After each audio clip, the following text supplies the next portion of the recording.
अस्सलाम वालेकुम लिसनर्स, मैं हूं आपकी होस्ट नीलम और नीलम आपको अपने चैनल में वेलकम करती है। शुरू करते हैं आज की वीडियो अल्लाह पाक का नाम लेकर, जो इंतहाई आली रुतबा और बहुत जलीलुल कदर है। मैं अपने सभी सुनने वालों के लिए ये दुआ करती हूँ कि मेरे सभी सुनने वाले हमेशा शाद और आबाद रहें, जहाँ रहें खुशबाश रहें। अल्लाह पाक की रहमत भरा साया हमेशा हम सब पे कायम और दायम रहे। इसी दुआ के साथ आज की स्टोरीज़ जन्नत के किस्से कहानियों का सिलसिला शुरू करते हैं। तो लिसनर्स, आज की पहली कहानी मेरे साथ शेयर किया गुलरेज़ ने। गुलरेज़ कहते हैं कि मैं लाहौर में रहता हूँ और आज आपके साथ लाहौर के शमशान घाट की, यानी जिसको कुछ लोग मरघट भी कहते हैं, उसकी एक कहानी शेयर करना चाहता हूँ। लाहौर में मशहूर एक शमशान घाट है जिसमें जाने का जो रास्ता है वो बहुत तवील और लंबा है।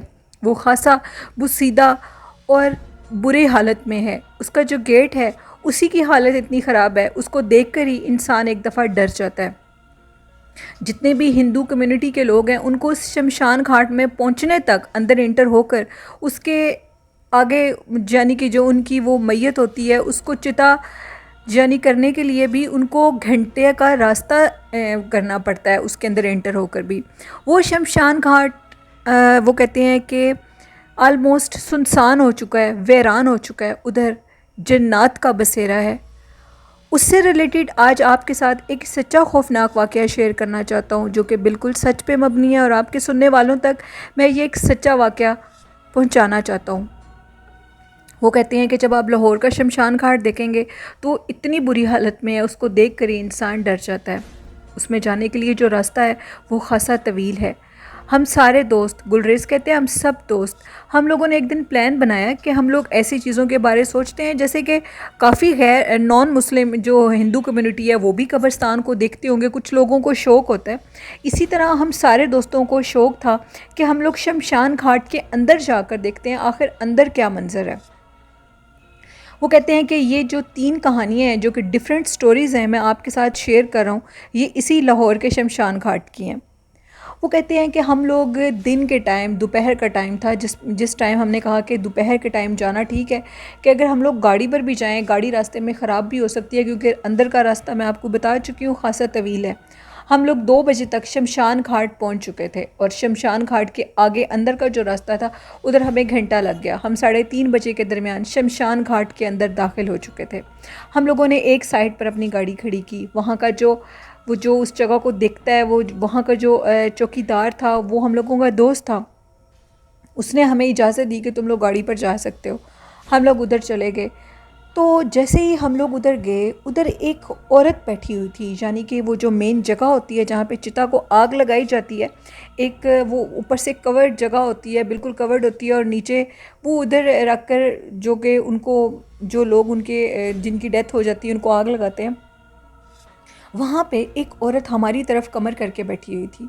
वो औरत कुछ बहुत ऊंची आवाज़ में पड़ी थी। उसको बिल्कुल अंदाज़ा नहीं था कि इस शमशान घाट में कोई इंसान आएगा, यानी कि उधर जाना ममनू नहीं है, लेकिन लोग उधर जाते ही नहीं हैं। जो हिंदू कम्युनिटी के लोग हैं वो भी, आई थिंक जो पाकिस्तान में रहते हैं ज़्यादातर, वो लोग अपने मुर्दा लोग हैं उनको अब उनकी तदफीन कर देते हैं, यानी उनको दफना दिया जाता है। वो कहते हैं कि वो औरत इस चीज़ को उसको नहीं पता था कि हम उधर आएंगे या उसको कोई इस तरह देख लेगा। वो औरत बैठी कुछ बुलंद आवाज़ में पड़ रही थी। जैसे ही हमने उस औरत को देखा तो हम सब लोग बहुत ज़्यादा एक दफ़ा डर गए कि कहीं ये कोई गैर मरी मखलूक ना हो। लेकिन हमने उस औरत को आवाज़ दी और कहा कि कौन हो तुम और इधर क्या कर रही हो। वो औरत हमारी तरफ पलटी। उस औरत के हाथ में छोटे छोटे, बहुत छोटे साइज़ के इंसानी खोपड़ियों के सर थे, यानी वो बहुत छोटे साइज़ के थे। और वो उसके हाथ में बाकायदा उनका एक हार बना हुआ था जो उसके हाथ में था, जिसके ऊपर वो कुछ पड़ रही थी। उस औरत ने जैसे ही हमें देखा वो भागती हुई उस रास्ते की तरफ गई जिस रास्ते से हम लोग आए थे। पहली बात हम लोगों ने ये सोची कि जिस चौकीदार ने हमें अंदर भेजा है वो ये भी जानता होगा कि ये औरत भी उधर है, और जब ये भागकर बाहर की तरफ जाएगी तो वो उसको ज़रूर देख लेगा। खैर, हम लोगों ने अब इस चीज़ को छोड़ दिया कि हम शमशान घाट को देखेंगे। हम लोग उस औरत के पीछा करने लगे। वो औरत हम लोग बिल्कुल नहीं जानते। वो औरत हमारी आंखों के सामने, खासा बड़ा रकबा है वो शमशान घाट का। जो लोग लाहौर में रहते हैं, गुलरेज़ कहते हैं, वो बखूबी वाकिफ़ होंगे शमशान घाट कितना बड़ा है और उधर कितनी बड़ी बड़ी झाड़ियाँ हैं। वो औरत उधर जाकर किधर गायब हुई, वो छुप गई या हम उसे ढूंढ नहीं सके, ये हम नहीं जानते, लेकिन वो हमारी आंखों के आगे से बाकायदा ओझल हो गई। हम लोगों ने ये फ़ैसला किया कि 5 बज चुके हैं, हमें अब मज़ीद इधर नहीं रुकना चाहिए। शायद ये कोई गैर मरी मखलूक हो जो कि हमारे सामने आई है, या ये कोई जादूगर है, ये कोई जादूगरनी है जो कि जादू कर रही है। हम लोगों ने अपनी गाड़ी स्टार्ट की और हम लोग वापस के रास्ते की तरफ आ रहे थे। जब हम लोग वापसी के रास्ते की तरफ आए तो मैं ही गाड़ी ड्राइव कर रहा था, तो मैंने मिरर से देखा कि मैंने बैग पे ये देखी कि वही औरत हमारे उधर से गुज़रने के बाद उसी रास्ते की तरफ दोबारा जा रही थी। और उसने वो रत्ती बराबर भी डरी नहीं है कि अगर हमने उसको बैक मिरर से हमने उसको मिरर से देख भी लिया और हम लोग अपनी गाड़ी को बैक भी कर सकते हैं, हम लोग बैक भी आ सकते हैं, लेकिन वो औरत बिल्कुल नहीं डरी। यहाँ से ये चीज़ साबित हो गई, उस टाइम जो टाइम था वो 5:30 का हो चुका था, कि वो एक गैर मरी मखलूक थी। अगर वो कोई औरत भी उधर जाती जादू की नीयत से, तो वो जो चौकीदार था वो एक बड़ा अच्छा शख्स है और वो कभी भी ऐसे काम करने की उसको इजाज़त नहीं दे सकता था। हम लोगों ने चौकीदार को ये बात बताई, जिस पे चौकीदार ने, वो जो कि हमारा दोस्त था, उसने मुकम्मल तौर पे लाइल्मी का इजहार कर दिया और उसने मुझे कहा कि अगर तुम लोगों में हिम्मत है और अगर तुम लोग ये समझ रहे हो कि उस औरत को मैं उधर लेकर गया हूँ, तो तुम लोगों ने उसको अपनी आंखों से अब उधर जाते हुए देख लिया है, हम लोगों को एक दफ़ा दोबारा उधर जाना होगा। वो कहते हैं कि हम लोग दोबारा उधर चौकीदार को बिठा कर लेकर गए। हम 3 से 4 लोग थे और चौकीदार को मिलाकर हम लोग 5 लोग बन चुके थे। हम 5 लोग दोबारा उसी रास्ते की तरफ गए। अब चौकीदार ने कहा कि हम उसको पता नहीं लगने देंगे और आप लोग गाड़ी थोड़ा पीछे खड़ी करो ताकि उसको पता ना लगे।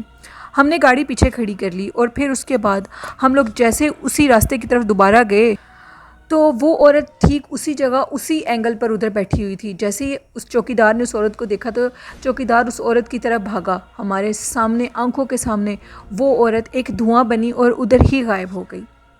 वो एक गैर मरी मखलूक थी जो कि उसी शमशान घाट के अंदर रहती थी। गुलरेज कहते हैं ये सारा वाक़या देखने के बाद हम लोगों की जो जान थी वो यूं थी कि जैसे निकल चुकी है। हम लोगों को कुछ होश नहीं था कि हम लोगों के साथ क्या हो रहा है। उसके बाद हम लोग जल्दी से गाड़ी हम लोगों ने स्टार्ट की और हम लोग वापस आ गए। उस वापसी के रास्ते में उसी चौकीदार ने, जो कि शमशान घाट के चौकीदार है, उसने हमें इससे रिलेटेड स्टोरीज़ बताई। वो कहते हैं कि इधर अक्सर लोग कोशिश करते हैं कि वो आकर जादू वगैरह के चिले वगैरह करें, अमल वगैरह करें, लेकिन हम उन लोगों के इन कोशिशों को नाकाम कर देते हैं। और कोई भी इधर आकर ऐसा अमल अब नहीं करता, क्योंकि हर टाइम इधर हम लोग बैठे होते हैं, रात के टाइम कोई और चौकीदार होता है। जो रात के टाइम का चौकीदार है वो बाकायदा तौर पर वो ये बताता है कि रात के टाइम बाकायदा इस तरह आवाज़ आती है शमशान घाट के अंदर से, जैसे कोई स्टिक को पकड़ के चल रहा हो और उसकी स्टिक की आवाज़ बाकायदा फ़र्श पे वो स्टिक मारने की आवाज़ आती है। वो जो रात के टाइम का चौकीदार था, उसने जब ये आवाज़ सुनी तो वो बड़ा हैरान हुआ। उसने ये समझा कि शायद अंदर कोई घुस के है किसी अमल के लिए, या कोई जैसे कि लोग नशा वगैरह करते हैं झाड़ियों में छुप के, शायद वो कोई शख्स है। तो वो जैसे उसने लाइट ऑन की और लाइट ऑन करके वो अपनी उस साइड पर गया अंदर, तो वो क्या देखता है कि अंदर एक बुज़ुर्ग शख्स जिसके हाथ में स्टिक थी, एक स्टिक नुमा चीज़ थी, जिसको वो ज़ोर ज़ोर से फर्श पे मारकर चलकर अंदर की तरफ ही जा रहा था। जब उस चौकीदार ने उस शख्स को देखा तो उसने कहा कि रुको, तुम कौन हो? वो शख्स रुक नहीं रहा था, लेकिन चौकीदार ने उसको कहा कि अगर तुम नहीं रुकोगे तो तुम्हारी जान को नुकसान भी हो सकता है। लेकिन वो शख्स बिल्कुल भी उसकी किसी बात का जवाब नहीं दे रहा था। जैसे ही वो चौकीदार भागकर उस शख्स की तरफ गया, उसको आगे जाकर रोका, तो उस शख्स का चेहरा इंतहाई वहशतनाक था। वो कोई जिन्नात था, वो जिन्नात में से था, और वो चौकीदार उधर ही गिरा और वो गायब हो गया। सुबह कई लोग उधर से गुजरे हैं, जो कुछ भी हुआ है उसकी खुद आंख खुली है या जो भी है। वो चौकीदार कहता है कि मुझे होश आई तो मेरे पास 1 से 2 लोग खड़े हुए थे और वो 2 लोग मुझे उठाकर बाहर गेट तक लेकर गए थे। वो मेरे मुंह पे पानी के छींटे मार रहे थे। मुझे जब होश आई तो मुझे कुछ पता नहीं लग रहा था कि मैं किधर हूँ। उस शख्स का चेहरा बहुत खौफनाक था। उसके बाद वो कहते हैं कि रात के टाइम अंदर से पायलों की आवाज़ें आती हैं, यानी कि कोई पायल पहन कर चल रहा हो।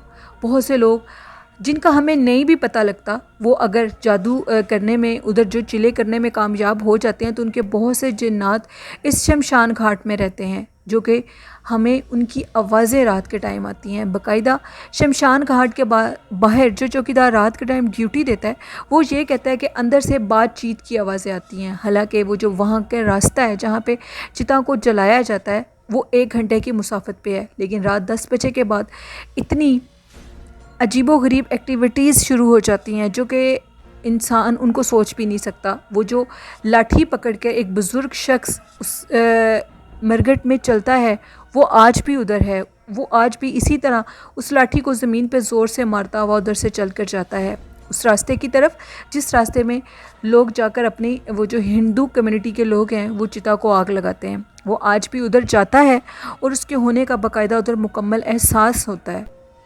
वो एक बुज़ुर्ग शख्स है। और भी ऐसे बहुत से वाक़यात हैं, गुलरेज़ कहते हैं, जो कि इस शमशान घाट के साथ जुड़े हुए हैं। कुछ लोग ये कहते हैं कि जब भी हम उस रोड से गुज़रते हैं, उस रोड से गुज़रते हुए अक्सर वहाँ पे बच्चों को देखा जाता है, बहुत छोटे से बच्चों को देखा जाता है। कुछ लोग ये कहते हैं कि वहाँ पे एक औरत को देखा जाता है जो कि इतना रोती है, इतना रो रही होती है, बाकायदा अपनी तरफ बुला रही होती है रोकर, और ये कहती है कि मेरी मदद करो। जब लोग उसके करीब जाते हैं, कुछ लोग उसके करीब चले जाते हैं, तो वो अपनी असली हालत में आ जाती है। लेकिन अब सब लोग जान चुके हैं कि वो एक शमशान घाट है और वहाँ पे जन्नत के अलावा और कुछ भी नहीं हो सकता, क्योंकि वो एक गैर आबाद शमशान घाट है। वहाँ पे अब लोग जाना छोड़ गए हैं। गुलरेज़ कहते हैं बहुत कम लोग जाते होंगे, वो बिल्कुल गैर आबाद जगह है। जैसे कुछ कब्रिस्तान गैर आबाद हो जाते हैं, ठीक इसी तरह ये शमशान घाट भी बिल्कुल गैर आबाद है। और गैर आबाद होने की वजह से यहाँ पे जन्नत ने अपने डेरे डाल लिए हैं। इस तरह के बहुत से वाक़यात हैं। मुख्तलिफ़ लोग जो लाहौर के रहने वाले हैं उस शमशान घाट से मुतल्लिक़ स्टोरीज़ को जानते हैं। उस चौकीदार ने बताया कि एक दफ़ा कुछ लोग आए जिन्होंने अपनी जो उनकी मैयत थी उनको आग लगानी थी, चिता को, जो भी वो उसको कहते हैं। तो वो उनको अंदर ले गए। उनको रास्ता ख़राब होने की वजह से, क्योंकि जो रास्ता है अंदर का, मिरगट का जो रास्ता है वो खासा ख़राब है, अंदर से भी रोड बहुत ख़राब है। उनको जाते जाते वो लोग, उनको रात हो गई, यानी शाम के टाइम वो उनको लेकर आए और उनको रात हो गई उधर चिता को आग लगाते हुए। तो जैसे ही वो अपनी सारे वो जो तदफीन के मरहले थे उनको पूरा करके वो लोग वापस आ रहे थे, तो वो कहते हैं कि हमने एक औरत को देखा जो कि साड़ी में मलबूस थी, और उसका जो पल्लू था साड़ी का वो बहुत ज़्यादा लंबा था। वो ख़ुद चलती जो हुई जा रही थी और उसका जो पल्लू था वो पीछे तक था, और सब लोगों ने उसको बाकायदा देखा। उन्होंने फिर जो भी उनके कलमात होते हैं, जो वो लफ्ज़ पढ़ते हैं, उन्होंने वो पढ़ने शुरू कर दिए और वो जल्दी से उधर से वापस आ गए। उसके बाद वो चौकीदार कहता है इधर कोई भी अपनी मैयत को नहीं लेकर आया जिसकी तदफीन जिसको चिता को आग लगाई जाए। आज तक इधर कोई भी नहीं आया, लेकिन हुकूमत की तरफ से हमें इधर मामूर किया गया, ये हमारी ड्यूटी है जो हमने सर अंजाम देनी होती है। लेकिन जो रात के चौकीदार हैं वो यही कहते हैं कि 10 बजे के बाद रात को इधर अंदर से बातें करने की आवाज़ें और पायलों की आवाज़ें आती हैं। ये एक स्टोरी थी गुलरेज़ की जो उन्होंने लाहौर से शेयर की। बहुत शुक्रिया गुलरेज़ अपनी स्टोरी शेयर करने के लिए। तो लिसनर, मिरगट और कब्रिस्तान ऐसी जगह हैं जहाँ पे ज़िंदा लोग नहीं होते, वहाँ पे मुर्दा लोग होते हैं जो कि इस दुनिया से चले जाते हैं। तो वो तो चले जाते हैं, वो तो वापस नहीं आ सकते, लेकिन जिन्नात उधर होते हैं। जिन्नात का उधर बसेरा हो जाता है गैर आबाद जगहों पे। तो ऐसी जगहों पे होना, कब्रिस्तान में और मिरगट वाली जगह पे, ये कोई ऐसी बात नहीं है। वहाँ पे ऐसी चीज़ों नहीं होना है, इंसान तो वहाँ जाकर नहीं रह सकते। तो बढ़ते हैं आज की दूसरी खौफनाक कहानी की तरफ। ये कहानी मेरे साथ शेयर की नवीद वड़ैच ने, जो कि फैसलाबाद में रहते हैं। नवीद कहते हैं आज मैं आपके साथ अपनी ज़िंदगी का एक सच्चा खौफनाक वाक़या शेयर करना चाहता हूँ। आज से 2 साल पहले मैंने जहाँ पर वो कहते हैं कि मैंने 2 साल पहले एक पोल्ट्री फार्म ख़रीदा। मेरा एक दोस्त था, वो उस पोल्ट्री फार्म को सेल कर रहा था, तो उसने मुझे कहा कि तुम इसको ख़रीद लो, मुझे कुछ पैसों की ज़रूरत है जिसके लिए मैं इसको सेल कर रहा हूँ। मैंने वो जो था पोल्ट्री फार्म, उसको ख़रीदने की हामी भर ली और मैंने कहा कि ठीक है, मैं तुम्हें कुछ दिन में इसकी सारी जो रकम है वो अदा कर दूँगा और फिर ये मेरी कस्टडी में आ जाएगा। मेरे उस दोस्त को बहुत ज़्यादा जल्दी थी उसको सेल करने की। वो कहता था कि जल्दी से ये पोल्ट्री फार्म सेल हो, और मैं जब उससे उसकी इस जल्दी की वजह पूछता था तो मुझे कहता था कि तुम्हें पता है कि मैं बाहर जाना चाहता हूँ, जिसकी वजह से मुझे पैसों की ज़रूरत है। और उसने कुछ अरसे से ये बात मुझे कहनी शुरू की हुई थी कि मैं बाहर जाना चाहता हूँ, मुझे पैसों की ज़रूरत है। तो उसका वो जो काम था वो अच्छा खासा चलता था। मैं अक्सर उसके पोल्ट्री फार्म पर जाया करता था, उसका विज़िट करता था। उसका वो जो काम था वो अच्छा खासा था। तो मैंने ये सोचा कि इसको अगर मैं ख़रीद लूँ तो इसमें मुझे कोई भी लॉस नहीं होगा, नुकसान नहीं होगा। लेकिन अभी मैंने जो पैसों का इंतज़ाम करना था उसमें मुझे कुछ दिन लगने थे। लेकिन मेरे दोस्त को यूँ जल्दी थी कि जैसे मैं इस चीज़ से इनकार ना कर दूँ। ख़ैर वो दिन आ गया जिस दिन मैंने उसको सारी पेमेंट करनी थी, मैंने उसको सारी पेमेंट कर दी। जिस दिन मैं उसको पेमेंट करके आया उसी दिन मेरी मिसेज़ ने मुझे ये बताया कि रात को मैंने एक ख्वाब देखा है जो कि बिल्कुल भी ठीक नहीं है। अगर आपने उस पोल्ट्री फार्म की अभी नहीं की पेमेंट तो आप मत करें। मैंने अपनी मिसेज़ से कहा कि मैं आज सुबह ही वो पेमेंट कर आया हूँ। तो मेरी मिसेज़ ने कहा कि मैंने रात को ख्वाब में ये देखा है कि वो जो जगह है वो आपके लिए ठीक नहीं है। अगर आप उस जगह को ख़रीद लेंगे तो वो चीज़ हमारे लिए ठीक साबित नहीं होगी। लेकिन अब कुछ फ़ायदा नहीं था। नवीद कहते हैं कि मैंने कहा कि वो बहुत अच्छी जगह है और मेरे फ्रेंड को बहुत ज़्यादा उधर से फ़ायदा भी हुआ है। इंशाल्लाह हमारे लिए सब कुछ ठीक है, शायद तुम वहम कर रही होगी। लेकिन मेरी मिसेज़ की बात बिल्कुल ठीक थी। उस दिन के बाद मेरी ज़िंदगी में एक तूफ़ान बरपा हो गया। मेरा वो दोस्त जिसको मैं दोस्त कहता था लेकिन वो दर हकीकत मेरा दोस्त नहीं था, वो मेरा सबसे बड़ा दुश्मन था। उसके साथ ज़िंदगी में उस पोल्ट्री फार्म की वजह से बहुत से अजीबोगरीब वाक़यात पेश आए थे, जिसकी वजह से वो पोल्ट्री फार्म उसने एक धोखाधड़ी में मुझे सेल कर दिया। और जब मैंने उसको सारी पेमेंट कर दी तो उसके बाद मैंने उससे कुछ अरसे के बाद पूछा कि तुम बाहर क्यों नहीं गए, जिस पे उसने कहा कि मेरा प्रोग्राम रह गया बाहर जाने का, अब मैं कोई और बिज़नेस करूँगा। खैर मैंने जो कुछ उसने मुझे सेल कर दिया, उसके जितने नौकर थे वही सारे नौकर, वही सारा कुछ मैंने उससे ख़रीद लिया था एक अच्छी खासी रकम अदा करने के बाद। उसके बाद वो कहते हैं कि मुझे कुछ दिन के बाद मैं उस पोल्ट्री फार्म पर दोबारा गया। अब मैं किसी और नज़र से गया था, यानी कि अब मैं इस नज़र से गया था कि अब ये जगह मेरी है और मैंने इसको सारा देखना है, चेक करना है। मैंने उस रात उधर मेरे दोस्त ने अपना ऑफ़िस भी बनाया हुआ था और अक्सर मैं उसके ऑफ़िस में जाता था, उसके पास बैठता था, लेकिन कभी भी ऐसा वक्त नहीं आया था कि मैं उस ऑफ़िस में रात रहूं। बहुत से काम थे, बहुत सी चीज़ें थीं जो कि उन लोगों को समझानी थी, अपने तरीके से समझानी थी। मैं आज रात मैंने अपनी मिसेज़ को कॉल की, यानी कि जिस रात मैं उधर रुका, मैंने उससे कहा कि आज मैं रात उधर ही रहूँगा तो मेरा वेट मत करना। मेरी मिसेज़ ने मुझे ये कहा कि मेरा बिल्कुल भी दिल नहीं है कि आप रात उधर रहें। मुझे उस जगह के मुतालिक सही से ख्वाब नहीं आई थी। तो मेरे मिसेज़ ने खैर ये कहा कि मैं आपके लिए दुआ करूँगी, आप खैर खैरियत से सुबह घर आ जाएँ। मैं उधर रात रुक गया। मैंने बहुत सी फ़ाइल्स के काम करने थे, बहुत सी चीज़ें थी जिनको निपटाना था। नवीद कहते हैं कि जैसे ही मैं उधर रात के लिए रुका तो रात को मुझे यूँ महसूस हो रहा था कि जैसे मुर्गियों को किसी ने गले दबाना शुरू करती हैं।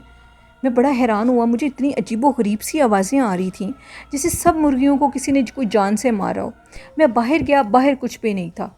मैं जब पोल्ट्री फार्म वाली साइड के अंदर गया तो मैं क्या देखता हूँ कि उधर जो कुछ मुर्गियाँ हैं, 4 से 5 मुर्गियाँ मरी पड़ी हैं। पहले तक सब कुछ ठीक था। मैंने पहरेदारों को कहा कि तुम लोग सोए पड़े और अंदर हालत देखो क्या हुई है। तो उनमें से एक पहरेदार जो कि थोड़ा बुज़ुर्ग शख्स था वो आया मेरे पास और वो ये कहने लगा कि ये कोई नई बात नहीं है, ऐसा इधर पहले भी होता है और आप इस चीज़ की फ़िक्र ना करें, ये तो रोज़ की बात है, इधर रोज़ 4 से 5 मुर्गियाँ इसी तरह मर जाती हैं। मैंने कहा इसका क्या मतलब है, जिस पे उस बुज़ुर्ग शख्स ने कहा आप नहीं जानते इस बात के बारे में। मैं इस चीज़ के मुतालिक नहीं जानता था।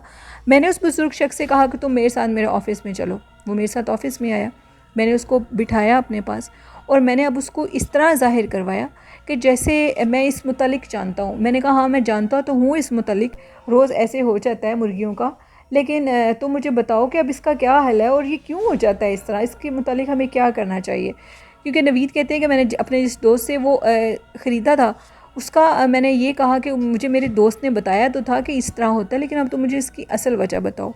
जिस पे उस शख्स ने कहा कि इधर अनदेखी ऐसी मखलूक है जो कि रोज़ 4 से 5 मुर्गियों को इसी तरह मार देती है और मारने के बाद कुछ देर के बाद वो जो मुर्गियाँ उधर से गायब हो जाती हैं। इस तरह करते करते वो जो पहले इधर थे, यानी जिसके ये पहला पोल्ट्री फार्म था, वो भी इसीलिए इस जगह को छोड़ गए हैं। पहले तो उनको बहुत फ़ायदा हुआ था, पता नहीं उनके ख़ानदान में से किसी ने उनके ऊपर जादू करवा दिया और जादू के बाद ऐसी मखलूक इधर आई जो कि उनको बहुत ज़्यादा नुकसान हुआ। उससे पहले ये जगह बिल्कुल ठीक थी, इधर ऐसी कोई भी चीज़ नहीं थी। खैर मैंने उससे कहा कि अब मुझे बताओ इसके मुतालिक हमें क्या करना चाहिए। जिस पे उस बूढ़े शख्स ने मुझे कहा कि इधर बहुत से आमिल वो लेकर आए थे क्योंकि उनको इस जगह से बहुत फ़ायदा हुआ था। उनके किसी कोई ऐसा शख्स जो उनसे हसद करता था, जिन्होंने उनके ऊपर ऐसे मौक्कल फेंक दिए जो कि उनका ये जो सारा काम था वो फ़ायदा नुकसान में बदल गया। तो आपको ऐसा करने से कुछ भी हासिल नहीं होगा। जो पहले साहब जी इधर थे, उन्होंने बहुत कोशिश की थी, जितने भी आमिल आते हैं वो यहाँ से ऐसे भागते हैं कि वो अपने सब कुछ इधर ही छोड़ जाते हैं और ख़ुद इधर से भाग जाते हैं। वो बहुत सख्त किस्म की मखलूक है जो कि इधर रहती है। तो मैंने उस बूढ़े शख्स से पूछा कि तुमने कभी इधर किसी मखलूक को देखा है? जिस पे उसने कहा कि हम लोग रात को सो रहे थे, 2 से 3 पहरेदार इधर सो रहे थे, तो हमें इसी तरह पहली दफ़ा मुर्गियों की चिल्लाने की आवाज़ आई। हमारी जब आँख खुली तो हमने क्या देखा कि मुर्गियों के पास एक जानवर नुमा मखलूक थी। वो बहुत ज़्यादा खौफनाक मखलूक थी और उसके बाद एक जानवर नुमा मखलूक थी जो कि नहायत खौफनाक था। लेकिन वो दिखने में वो जैसे खड़ा होता था जैसे वो कोई रीछ है, वो रीछ की तरह खड़ा हो जाता था। और उसके हाथों में मैंने 3 से 4 मुर्गियों को इकट्ठा देखा। वो उनकी गर्दन को पकड़ के ऐसे तोड़ता था कि जैसे हम किसी खिलौने को तोड़ते हैं, और उसके बाद वो उनको नीचे फेंक कर गायब हो जाता है। बहुत से लोग इधर आए हैं जिन्होंने इस चीज़ को इधर से भगाने की कोशिश की है, लेकिन वो इधर से नहीं जाती।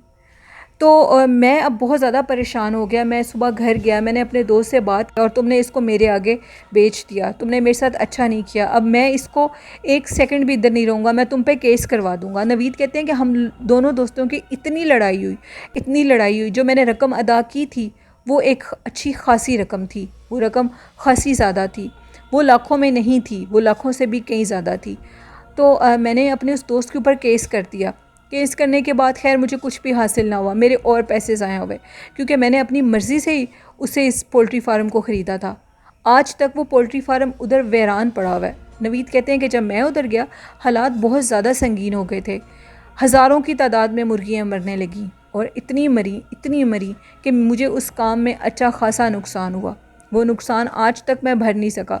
वो जो मेरा बचपन का दोस्त था उससे मेरी दोस्ती हमेशा के लिए ख़त्म हो गई और वो जगह आज भी वीरान पड़ी हुई है। मैं आप सबको ये मैसेज देना चाहता हूँ कि कभी भी अपने अलावा, अपने माँ बाप के अलावा और अपने बहन भाइयों के अलावा किसी दोस्त पर यकीन मत करें। हम नहीं जानते कि कौन हमारा अपना है और कौन हमारा अपना नहीं है। लोग आजकल अपने फ़ायदे के लिए किसी का भी नुकसान कर सकते हैं, जो कि नुकसान किसी दूसरे के लिए नाकाबिले तलाफ़ी होता है। इसलिए वो जो नुकसान हुआ है उसको मैं कभी भूल नहीं सकता। वो जगह आज भी वीरान पड़ी हुई है, बंजर पड़ी हुई है। वो चीज़ आज भी उधर बसेरा रखती है, लेकिन अब उधर कोई भी मुर्गियाँ वगैरह नहीं हैं। उधर खाक उड़ती है। उधर सिर्फ़ और सिर्फ वही जन्नात हैं जो कि जादू के ज़रिए उधर फेंके गए थे। और जो लोग लोगों की ज़िंदगियाँ बर्बाद कर देते हैं जादू डालकर, ऐसे लोगों की आखिरत बहुत बुरी होती है। ये एक सच्ची खौफनाक कहानी थी नवीद वड़ैच की, जिन्होंने मेरे साथ फैसलाबाद से शेयर की। तो अल्लाह पाक ऐसे शैतान मख्फी दुश्मनों से हम सबको बचाए और हम सबको अल्लाह पाक कामयाबी दे, आमीन। हसद करने वाले लोग ऐसे ही रह जाते हैं, उनको कुछ भी हासिल नहीं होता। और ये थी लिसनर्स आज की खौफनाक कहानियाँ। इनसे आप लोगों ने ज़रूर कुछ ना कुछ सीखा होगा और अपनी ज़िंदगी में कुछ ना कुछ ज़रूर अच्छा करेंगे इन कहानियों को सुनकर। ये एक मोरल स्टोरीज़ भी हैं आप लोगों के लिए, और हमें लोगों के साथ जो वाक़यात पेश आए होते हैं उनसे ज़रूर कुछ ना कुछ सबक सीखना चाहिए। अक्लमंद इंसान वही है जो दूसरों से सबक सीखता है और दोबारा उस गलती को नहीं दोहराता। और जिन्होंने अभी तक अपनी खौफनाक कहानियाँ मेरे साथ शेयर नहीं की, तो डिस्क्रिप्शन बॉक्स में मेरा ईमेल आईडी और फेसबुक आईडी मेंशन, आप उधर अपनी स्टोरीज़ को शेयर कर सकते हैं। और जो लोग उधर नहीं शेयर कर सकते वो कमेंट बॉक्स में भी अपनी स्टोरीज़ को शेयर कर सकते हैं। आज का अच्छा मैसेज मैं आप लोगों को ये देना चाहूँगी, हमेशा दरगुज़र का मामला करें, क्योंकि जो शख्स दरगुज़र करता है और अपने दिल को नरम रखता है, जब वो अल्लाह की अदालत में पेश होगा तो अल्लाह पाक भी उसके साथ बहुत से दरगुज़र के मामले करेगा। ये मेरा अच्छा मैसेज था आप लोगों के लिए। और आखिर में ये ज़रूर कहना चाहूँगी कि अपने वालिदैन से बहुत मोहब्बत करें, बहुत प्यार करें, उनकी खिदमत करें, उनकी छोटी से छोटी बड़ी से बड़ी हर ज़रूरत का ख्याल रखें। और आई होप आप लोग करते भी होंगे। इसी के साथ अपनी होस्ट नीलम को इजाज़त दीजिए। मुझे और मेरे वालिदैन को अपनी दुआओं में ज़रूर याद रखिएगा, और आपका और आपके वालिदैन का और आपके सब घर वालों का अल्लाह हामी व नासिर हो।